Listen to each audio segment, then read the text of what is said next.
Ġożjan, in lejn tmim ta' sena oħra, xek. Forsi tgħidilna ftit li ma kienu l-akbar kisbiet tiegħek bħala membru Parlamentari Ewropew għal din is-sena. ċertament il-fajl dwar il-Gżejjer, politika ta' koeżjoni għaliex naħdem ħafna b'mod attiv fuq il-Gżejjer u kemm hemm bżonn li l-Unjoni Ewropea tirrikonoxxi l-Gżejjer bħal Malta u Għawdex u ċittadini li ġejjin minnha jisħoqilhom attenzjoni partikolari għaliex dan ifisser il-fatt li tgħix fuq gżira għandek ċertu limitazzjonijiet u ċertu żvantaġġi.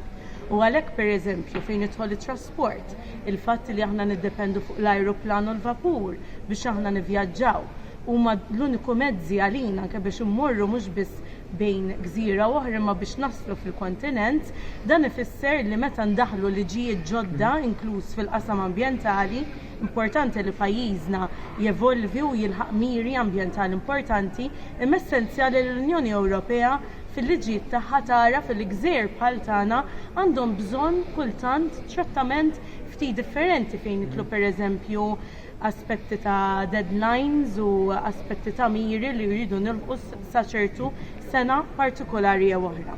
Dan huma aspetti li ħdimt fuqhom mod dirett kif innegozjajt files diversi ressaqt il-qudiem aspetti importanti biex jagħtu l-speċifiċità daw il-gżejjer tagħna. Dal-fajl li nnegozjajt għandhom tas-soċjalisti kien għall-qalbi immens għaliex tkellimt pereżempju għal fatt ukoll li fejn tidħol għajnuna dwar l-istat hemm bżonn li fejn għandna l-gżejjer ningħataw iktar attenzjoni. Il-sfidi tal-gżejjer huma mhumiex temporani, huma permanenti u għalhekk jeħtieġu soluzzjonijiet permanenti. Tlabna wkoll l-Unjoni Ewropea tidħol f'patt mal-gżejjer tagħha imma wkoll illi tgħinhom biex l-opportunitajiet li jeżistu bħal pereżempju fejn tidħol l-enerġija rinnovabbli dik iktar nadifa. Anke permezz tal-mewġ u l-baħar tgħinhom biex jinvestu f'din l-enerġija u proprju anke f'din il-plenarja issa kellna vot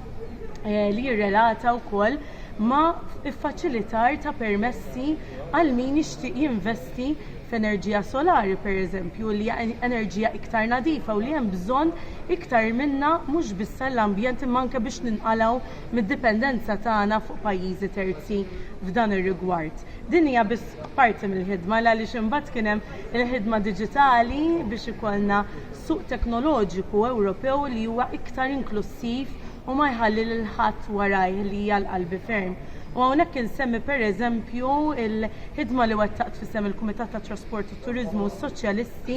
biex il-prodotti il-vetturi tagħna li iktar ma jmur qed jiġu żviluppati b'tali mod li jkunu missjuqa pereżempju anki minn sistema ta' intelligenza artifiċjali naraw li jkun hemm ċertu aspett ta' sigurtà serħan il-moħħ fejn jitlu drittijiet imma wkoll jekk pereżempju vettura missjuqa mill-AI tajjar il xi ħadd min se jkun responsabbli għaliex ir-regoli preżentament mhumiex ċari fir-rigward. Id-Digital Decade imbagħad x'inhu huwa dan? Fil-kliem sempliċi l-Unjoni Ewropea kif qed tpoġġi miri ambjentali l quddiem qed tpoġġi wkoll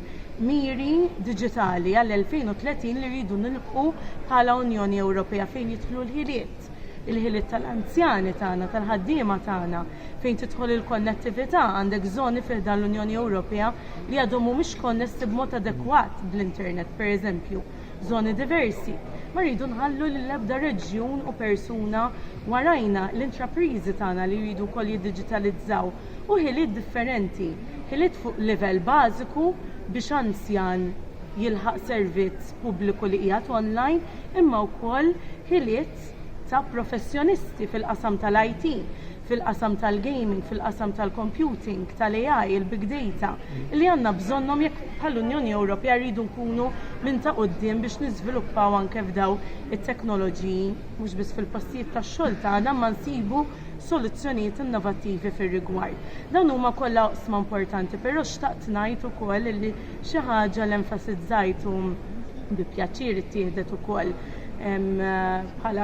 emenda pożittiva hija li sakemm nilħu din il-tranzizzjoni diġitali u teknoloġika li rridu nassiguraw li s-servizzi amministrattivi u s-servizzi lokali tal-gvern li jkunu online għal xi żmien ikunu wkoll preżenti b'mod fiżiku għaliex aħna ma nistgħux nagħmlu dil-qalba u nħallu warajna pereżempju anzjani u anzjana li m'għandhomx il-ħiliet neċessarji. jew inkella persuni oħrajn li forsi ma jaffordjawx li jkollhom il-computer, il-laptop, l-smartphone għaliex filwaqt li kultant naħsbu li dawn u kulħadd għandu minnhom hemm persuni li għadhom ma jaffordjawhomx. U f'dal kuntest punti uħar li ħdimt fuq u b'suċċess anke